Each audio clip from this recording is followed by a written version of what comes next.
Now, back to Tony and Casey's Best of Food and Wine on House 650. I'm on top of the world.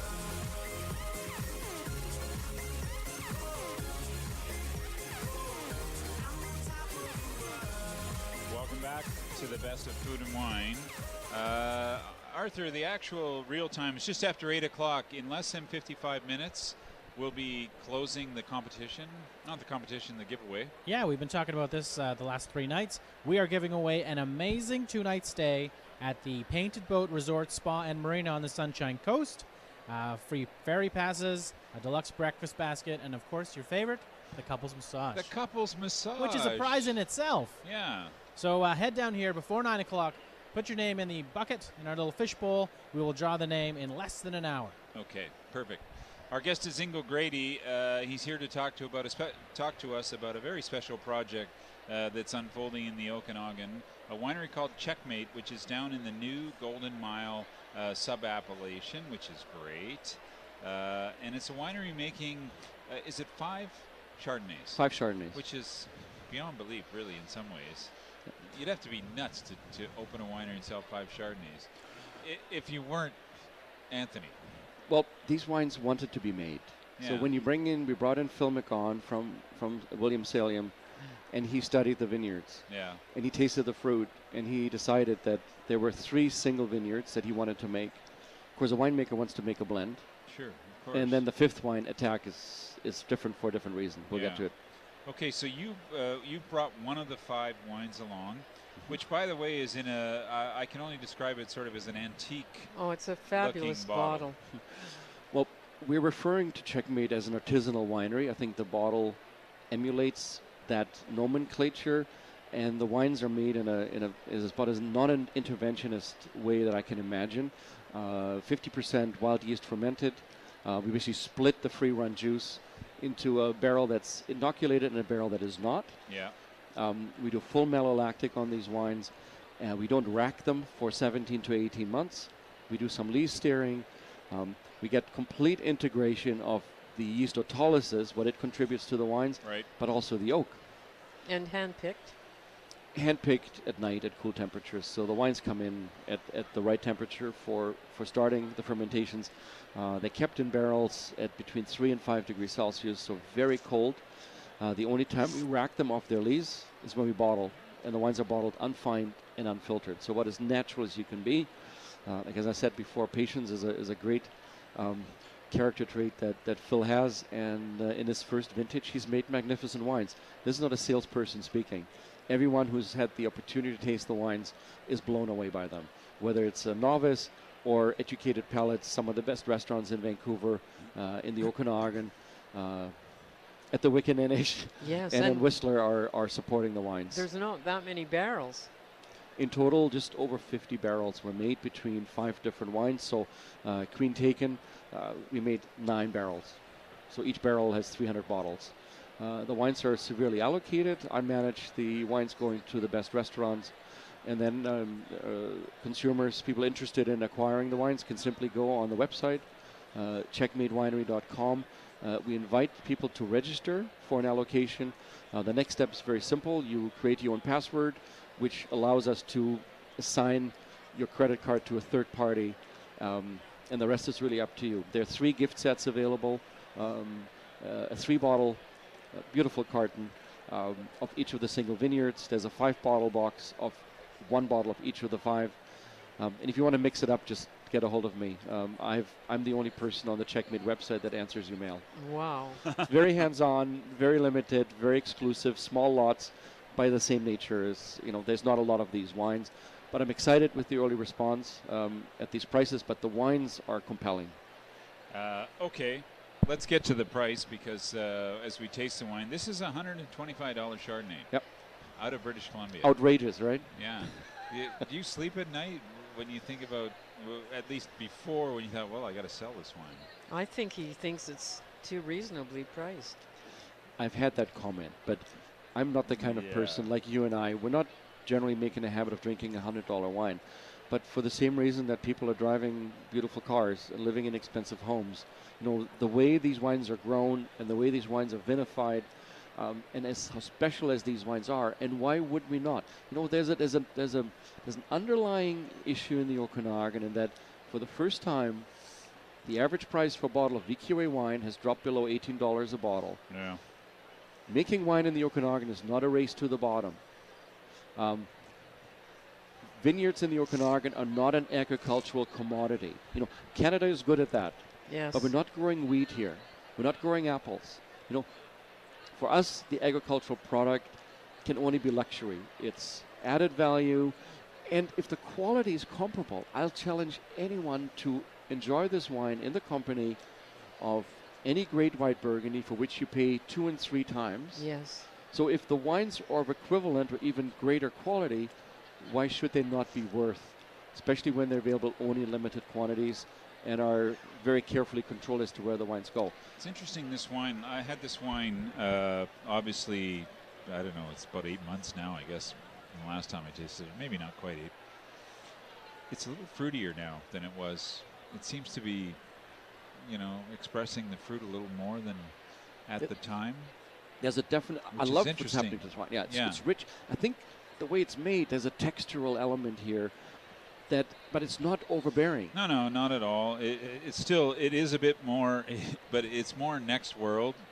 It's new world, term. Next world, not old world. It was more old world 6 months ago. I don't know how it's going to come through, but I love that the wine's developing in the bottle too. I don't think you'll have any problem selling it anyways. Nope. Well, you're probably already doing well, but. And when can you drink it? If you buy, if you purchase it, should you wait? Well, you a could, year or two. Oh, sure, you could easily wait, but it's delicious right now. The way the wines are made, they have many years. They would. I'm not saying they're going to age like a white Burgundy because it's a different wine. It's a different acidity. But this is a 7-year wine minimum. I can tell right out of the gate that it's going to be it's going to improve in the bottle for 5 to 7 years, no problem. Yeah. And as you know, we have a rich culinary tradition at Mission Hill. So when I show these 5 wines to our chefs, you know, Chardonnay is so versatile. You can cook. You know, Patty and I will do truffled popcorn with Parmesan. You know, you can do sashimi. You can do anything with potatoes, with cream, with butter. Incredibly versatile. Can I just have a little lobster with it? Or? Yeah, I think I want to dip the lobster, not in the butter, right into the wine. Yeah, exactly. But this is Golden Mile. This has captured the fruit. So the Golden Mile fruit is picked 3 weeks after the fruit from Black Sage Bench or from the Osoyoos Bench. Yeah. Because you only get the morning sun. Yeah. So it's a much more gradual. I picked this wine because I think you liked it to begin with. Yeah, I love the fact that it's changing. Yep. It definitely has personality. And it's sexy. It's Can I say the wine is sexy, Casey? Yes, yeah, very sexy. But it's elegant too. It's got so much going on for it. But I think what's really great is a message for everybody in the Okanagan that, strive for the top. As you say, it's not a race to the bottom. It's been a race to the bottom in liquor stores in the last year or two, and it's probably going to get worse as time goes on. It's pretty amazing how the BC producers have extracted themselves from the liquor store as the liquor store has been racing to the bottom, selling, really inexpensive wine. So it's great to see this. Maybe this will even pique their interest about the way that they look at the market. You don't have to say anything, I don't hold Ingo. my breath for them to change their policy. Yeah. They've asked about these wines, but these wines will only ever be available via the website. There is no cellar door traffic unless you get a hold of me and I can make to be clear, I was, at the start I thought maybe it was a club or something. You can just sign up on the website. Yep. And then you have a choice to grab whatever you like in 3s or 5s. Yes, and we ship anywhere in Canada. And how much can you buy? Can you buy a case? Look at his face. You can buy whatever you want, man. Okay. Well, it's not if I can that much wine. If I can call Anthony the 1st of May and to tell him we're sold out within 2 months of launching the wines, he'll be happy. Honestly, I fought hard for some key restaurant placements, and I've guaranteed the allocation. So I'm basically the keeper of the wines, but we make a vintage every year. Yes. And I don't want this to be super elitist. I want this is a game changer for Okanagan wines. And I'm so proud of them. We're almost done, man. I just want to mention, thanks for bringing the glass. Unless I'm losing it, shot Zwiesel, no, beautiful wine glass. No, well, this glass is as exclusive as the CheckMate wines. Okay. It's the Gabriel glass. Oh, These are mouth blown in one piece. in Slovakia. Rene Gabriel is your counterpart in the German-speaking wine world. Sure. To make I'm not making glasses. To make 6,000 of these takes 3 shifts, 3 days, and they break 6,000. Wow. Oh my God! How much? We have how the much exclusive. is this glass? Considering Don't that, ask. they're not. No, they're $90 for 2 of these. They're a game changer because they're the all-purpose glass. We use them at Martin's Lane for Riesling and Pinot. CheckMate exclusive. Again, once I've got the website going for CheckMate, I'll put the Gabriel glasses on. They're Put some remarkable. glasses up. Yeah. And everywhere we do, March 23rd, first CheckMate dinner, Blue Water Cafe. Frank Pabst, we only have 20 seats. Frank's doing a custom menu for all 5 wines, and he's one of the most creative, most amazing chefs in the city. March 23rd, Blue Water. Ingo Grady, Director of Wine Education, talking to us today about CheckMate Winery. Thanks so much for the wine. Queen Taken? Queen Taken. Yeah. How much was it? $125. Not bad. Rock and roll. Thanks so much. Thanks, guys. Casey, Tony. Thank you. There you go, folks. British Columbia Wine stepping up. You're listening to the Best of Food and Wine. We're still live on location at the 2016 Vancouver International Wine Festival. If my watch is right, we've got about 45 minutes left. Just near the end of the show, we're actually going to announce who the theme country is next year, and we're going to give away a great prize for the painted boat. I'm Tony Gismondi. I'm Casey Wilson. We'll be right back. 3 things you need to do at the 2016 Vancouver International Wine Festival. 1. Visit the theme region of Italy. 2. Visit the Best of Food and Wine stage inside the theme region. And 3. Enter to win a deluxe 2-night stay in a waterfront villa at Painted Boat Resort Spa and Marina on the Sunshine Coast. Winner announced 9 p.m. Saturday. Italian is as easy as 1, 2, 3 with Sea Isles 650. Now, back to Tony and Casey's Best of Food and Wine on Smooth and Easy. Sea Isles 650. I'm sexy and I know it.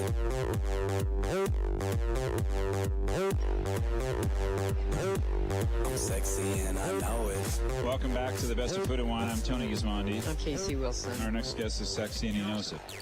No, we're talking wine. I'm well beyond sexy. Ingo Grady, Director of Wine Education.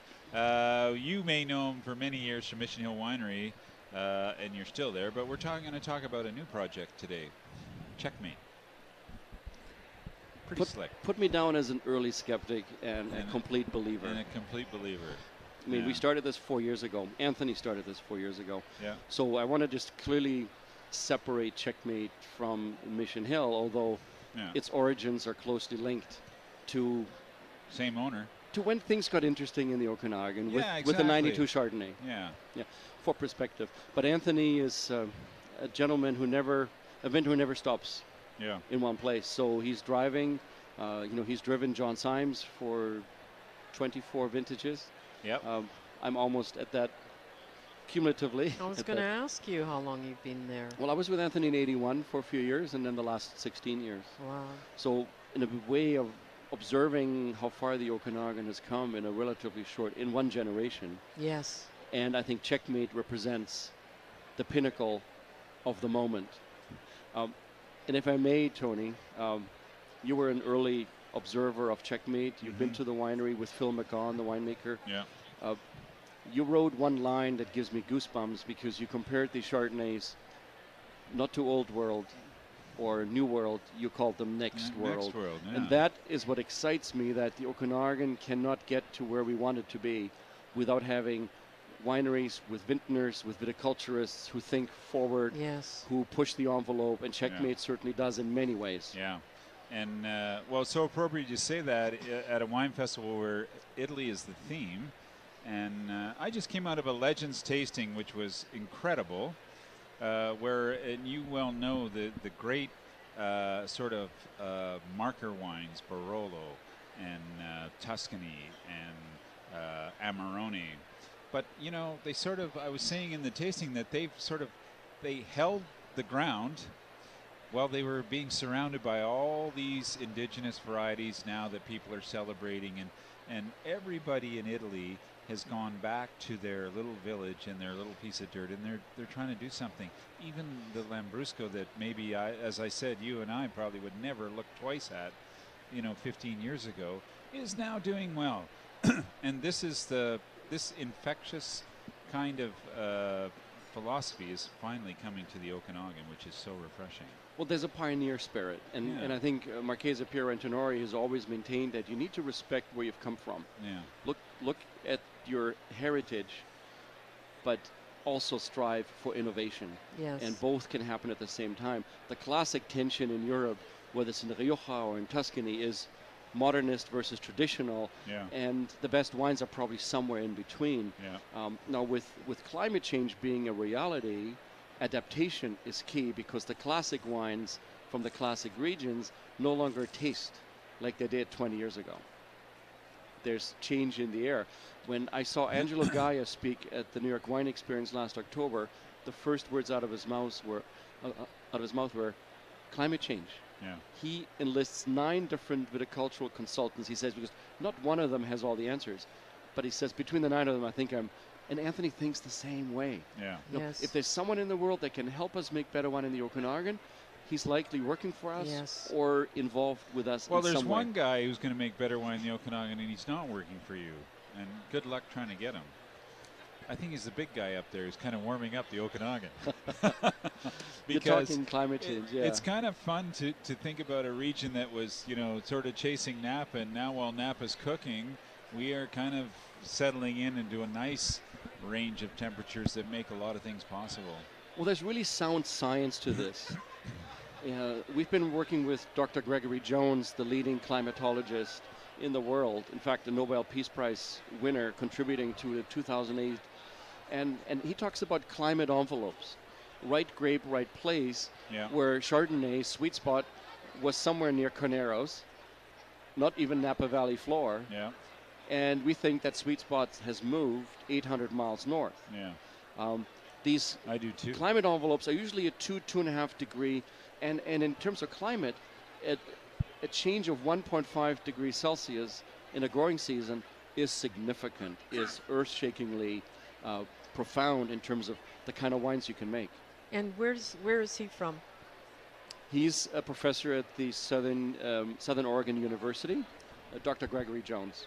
He's been up here twice speaking to viticulturists, winemakers in the Okanagan, and he's closely linked to the CheckMate project because we think we can make Chardonnays that are uniquely different from the run-of-the-mill Napa Valley Chardonnays, where climate change is compromising the natural assets that we come by so easily in the Okanagan. Profound, like prominent diurnal swings, especially in September when it really matters. Yeah. Our guest is Ingo Grady, and today we're going to talk about really a new project in the Okanagan that's coming out. Well, it's out, but CheckMate Winery. We know so much. We're kind of insiders. So let's go back to the beginning. So where is CheckMate? What is CheckMate? Before we even get to the wines, let's let our listeners in on CheckMate. We talked about legacy and innovation looking forward. CheckMate is really the realization of something that started long before Anthony was even in the Okanagan. Josephine de Claver and her husband planted a vineyard on what is now the Golden Mile sub-appellation 41 years ago. Yep. Olivier Combre was not far behind.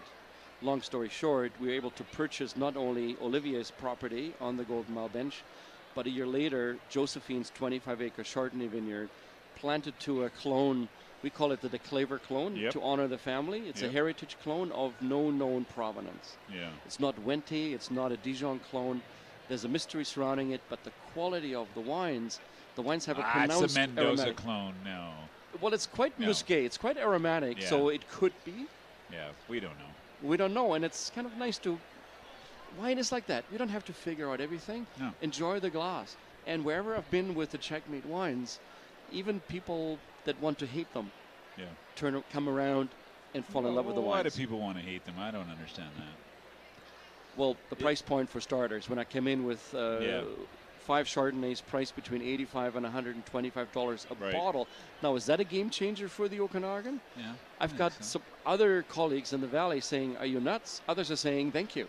Yeah. Don Trick said, "Well, the rising tide." Yes. Yeah. That's so, right. and why wouldn't the best Chardonnay in the Okanagan be compared to Lewin Estate Artist Series, Hamilton Russell, Pouligny Montrachet? Which do not sell for 50 US. No, and they're on wine lists for $300-400. Yeah. And I think the way we make these wines, the selection that's involved, the almost, non-interventionist winemaking that is Phil's style, the patient approach. Yeah. This is a project 4 years in the making, but really it started with the DeClaver clone that was the foundation of Mission Hill's John Symes 92 Reserve Chardonnay that won the Avery Trophy in London. The same clone was involved in making Perpetua in 2006. To that point, the best Chardonnay in the Okanagan, maybe in Canada. And CheckMate is just the evolution of that process. So for perspective, there's 40 years of Okanagan viticulture in these wines. Careful now, I still like Perpetua too. But yeah, it's and CheckMate is we could say it's a Chardonnay project. I know there might be some other wines. There might be a Merlot in our back pocket, but really for now the focus is on Chardonnay. 5 different Chardonnays, 3 single vineyards, an assemblage of those 3, and then Attack.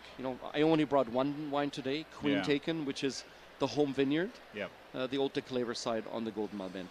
So, and we're going to get to this wine, believe me, listeners. Hang on, all good things in time.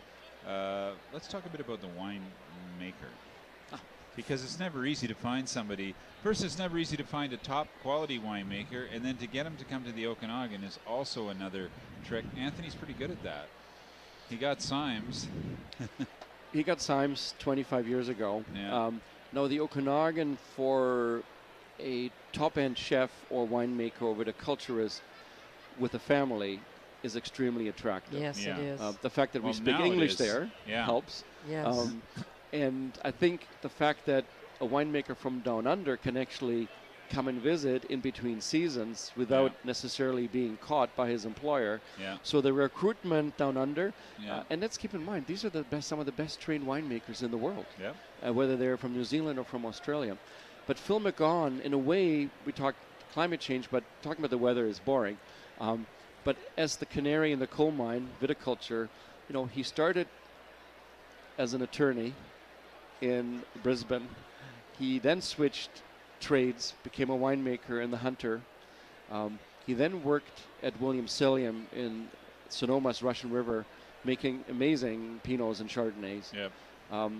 But Sonoma fruit can be severely compromised by botrytis, the high humidity, the hot growing season. So he answered the call when Anthony and Nick Goldschmidt actually found him for us. Nick. Sure. So Phil McGaughan is the gentleman we're talking about. And once we had the vineyard in place and the 40-year-old vines, we bought Combre. We had a winery that 1 or 2 people can run. It's that efficient. We went after Phil and we gave him lots of time. We scrapped the 2012 vintage, which Phil did not make. The wine here is from the 2013 vintage. 5 wines were made by Phil. And many attributes I could use to describe Phil. Patience would be the prominent one. I mean, he's got the craft down. He's a bit egoless too, which I like. Oh, what a modest guy. I wish he was here. But CheckMate is not officially in the festival. Don't tell anybody. So, CheckMate, the name CheckMate, how did that all come about? And it's a pretty cool name when you think about it. It is. There's 2 explanations. Anthony's son Everybody plays chess all day long up on the hill, or what? Well, you can. Phil has a different take on it. Anthony's son Sebastian's been playing chess on his iPad since he was 4. But in many ways, if you look at winemaking and playing chess, both involve a series of very deliberate, carefully considered moves, options, strategy. And when I look from CheckMate's location on the Golden Mile, I can see the vineyard on the Black Sage Bench. I can see Osoyo's Lake. So that mosaic of vineyards all over to Osoyo's looks a bit like a chessboard. Now, down there we farm close to 90 acres of Chardonnay in 10 different sites. Phil picked 3 sites to make 5 wines from a total of 7 acres. I did the math. That's roughly 50 barrels in the first vintage. So we're talking micro blocks, extreme selection in the vineyard. There's a rumor going around in the Okanagan that Phil's insistence on the farming of his blocks be done in a certain way may have led to John Symes Leaving. Not leaving, but retiring from winemaking. I'm Really? kidding. Which is pretty hard. Which is pretty hard to believe. No. So Given after what 20 a hard-ass John could be. Well, I know you had Daryl Brooker on. So Daryl, we've Yeah. had the smoothest transition you can have in a winery. Yeah. From John Symes to Daryl Brooker. So today, John is in charge of Sebastian Farms, Yep. all the vineyard holdings that Anthony has in the valley. And really, John is the decider for winemakers, CheckMate, Mission Hill, Cedar Creek, and Martin's Lane competing for best and highest use. Yeah. So it's a very dynamic, but also very friendly and collegial dynamic that is going Right. on in the Okanagan. Ingo, we're going to take a quick break.